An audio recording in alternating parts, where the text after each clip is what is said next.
अस्सलामुअलैकुम सामीन। 27 जिलहिज्जा और 16 जुलाई है।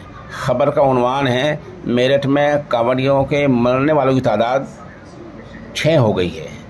बता दें मेरठ का एक गांव है राली चौहान, थाना इलाका है भवनपुर।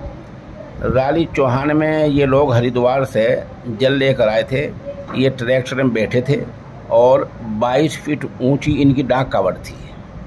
रात 8 बजे की बात है। ये गांव के मंदिर में जल चढ़ाने जा रहे थे कि इनकी कावड़ हाई टेंशन बिजली के तार से टकरा गई।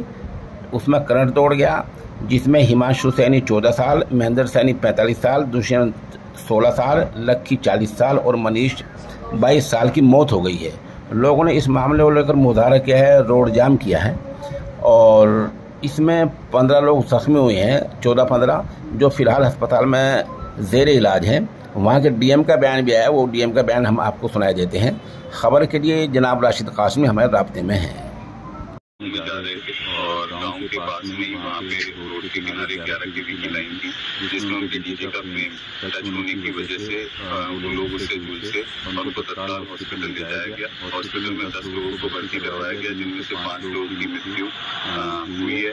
2 लोग हमारे अंडर ऑब्जर्वेशन है, जिनका इलाज चल रहा है और 3 लोग अभी सही सलामत हैं।